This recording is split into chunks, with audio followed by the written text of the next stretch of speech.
दोस्तों, बिहार में कांग्रेस पार्टी चाह तो रही है कि पुनर्जीवित हो, रिवाइव कर सके, लेकिन हो नहीं पा रहा।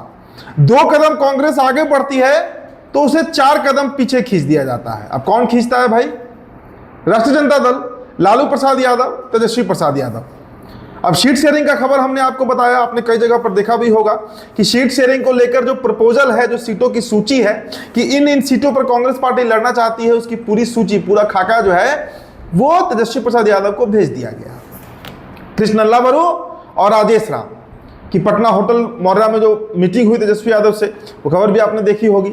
लेकिन तेजस्वी प्रसाद यादव ने एक ऐसी शर्त रख दी है कि उस पर कांग्रेस पार्टी अब खड़ी नहीं उतर पा रही है। तेजस्वी यादव ने यह शर्त रखी है कि 2020 में जो बिहार में विधानसभा चुनाव हुआ था, उस चुनाव में 70 सीटों पर कांग्रेस लड़ी थी और 70 सीटों में वैसी सीटें जहां पर कांग्रेस पार्टी हारी, और हार का जो अंतर था, चाहे भाजपा के प्रत्याशियों से हारी हो, जदयू के प्रत्याशियों से हारी हो, सीट जो हारी जहां पर हार का अंतर 15,000 से अधिक वोटों का है, 15,000।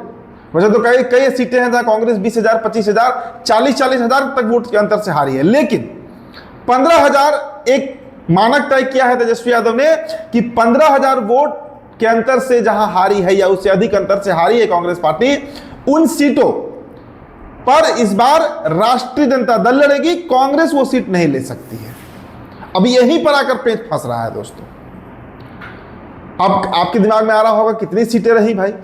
तो देखिए, 70 सीटों में तो कांग्रेस लड़ी थी, उसमें 30 ऐसी सीटें थी, 30 जहां पर कांग्रेस पार्टी के हार का अंतर 15,000 से अधिक था, और वो 30 सीट आरजेडी अब देने को तैयार नहीं है।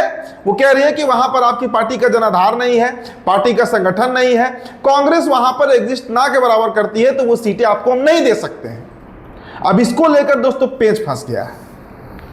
मतलब कहां कांग्रेस पार्टी 70 सीट, पप्पू यादव तो 100 सीट तक पहुंच जाते हैं बोलते बोलते कि 100 सीट पर कांग्रेस लड़ेगी, कांग्रेस का सीएम होगा, बहुत सारी बातें आती हैं। तो एक तरफ कांग्रेस पार्टी जो है वो तेजस्वी को सीएम चेहरा मानने को तैयार नहीं है, और दूसरी तरफ तेजस्वी प्रसाद यादव ने भी एक ऐसी शर्त रख दी है कि उस शर्त पर कांग्रेस पार्टी आकर लड़खड़ा जा रही है, गड़बड़ा जा रही है, फिसल जा रही है।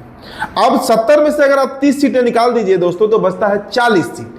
अब उन 40 सीट में भी तेजस्वी यादव को तय करना है कि कितने सीटें कांग्रेस लड़ेगी। मतलब स्पष्ट समझिए कि कांग्रेस पार्टी को 30 से 35 सीटों में निपटाना चाह रहे हैं तेजस्वी प्रसाद यादव, और इसके कई कारण हैं। सबसे तो पहला कारण आप यही समझिए कि लालू प्रसाद यादव के जो सबसे करीबी नेता रहे, राज्यसभा सांसद अखिलेश प्रसाद सिंह, उनको कांग्रेस पार्टी ने रिप्लेस कर दिया, राजेश राम को वहां पे बैठा दिया गया।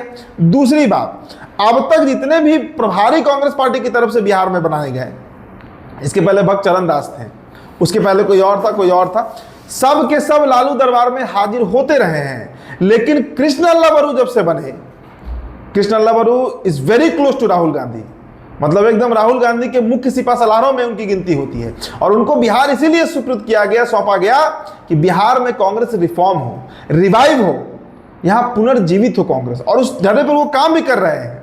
हर जिला में संगठन का वो रिपोर्ट है उनके पास, हर जिला में जो मजबूत लोग हैं कांग्रेस के, उनके साथ उनकी बैठक हो चुकी है, बहुत एक्टिव है।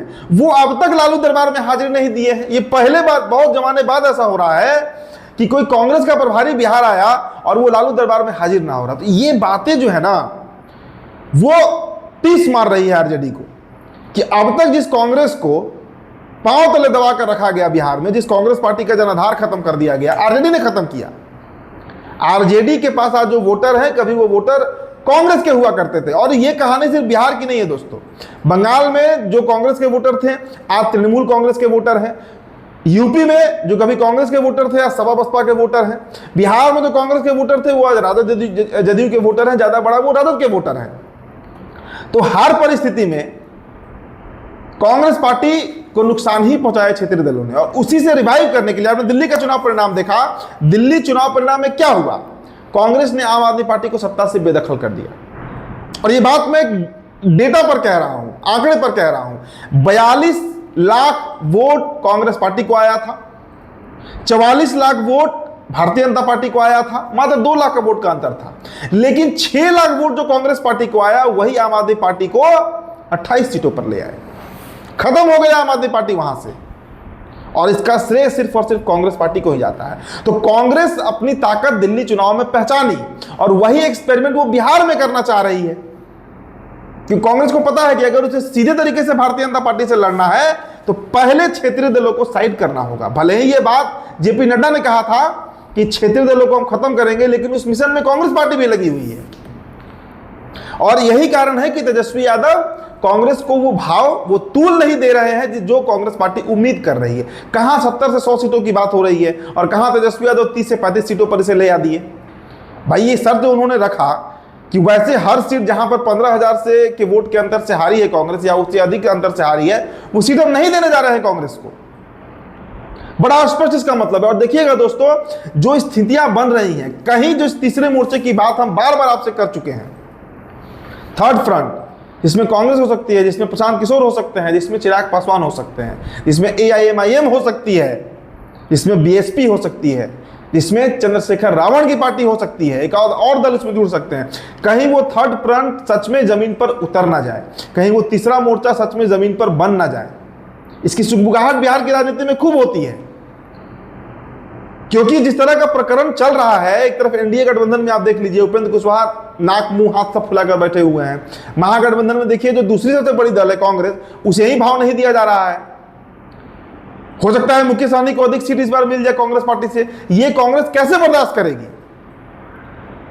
तो खाली हाथ लौटे हैं कृष्ण लल्ला बरू और राजेश राम, जो बैठक हुई है। और आज देखिए, आज फिर एक बड़ी बैठक महागठबंधन की बुलाई गई है, तेजस्वी यादव ने बुलाया है। मतलब तेजस्वी यादव वॉर मोड पर चुनाव लड़ रहे हैं। और पिछले, अब देखिए दोस्तों, इसमें एक और एंगल समझना होगा। यह सब तो तेजस्वी यादव ने रख दिया कि 15,000 के अधिक अंतर से जहां कांग्रेस हारी है वो सीट नहीं देंगे। तो दोस्तों, पिछले विधानसभा चुनाव में 2020 में तेजस्वी यादव ने भी कई ऐसी सीटें गंवाई, 10 से 12 ऐसी सीटें रही जहां पर वोट का अंतर 15,000 से अधिक रहा है। तो क्या जो राष्ट्रीय जनता दल पिछले बार लास्ट टाइम 2020 के विधानसभा चुनाव में 143 सीटों पर लड़ी थी, क्या वो आरजेडी इस बार अपने 10-15 सीट कम करने को तैयार है? क्योंकि अगर कोई नियम कानून कायदा किसी गठबंधन में बना है तो सभी दलों पर लागू होना चाहिए। लेकिन नहीं, वहां पर तेजस्वी यादव कोई कॉम्प्रोमाइज करने को तैयार नहीं है। लेकिन आरजेडी ने, तेजस्वी यादव ने कांग्रेस पर यह ठिकरा फोड़ दिया कि भाई आप बड़े लूजर हैं, आपके पास जनाधार नहीं है, आपके पास संगठन नहीं है, आपके पास कार्यकर्ता नहीं है, कैडर कमजोर है आपका।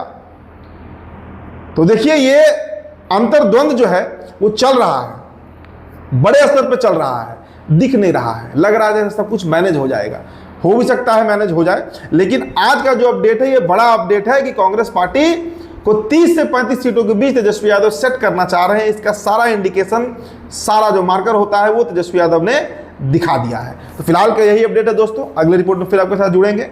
मेरा नाम उदित तारण है, द बिहार टॉपर वीडियो आप देख रहे थे। बहुत बहुत शुक्रिया।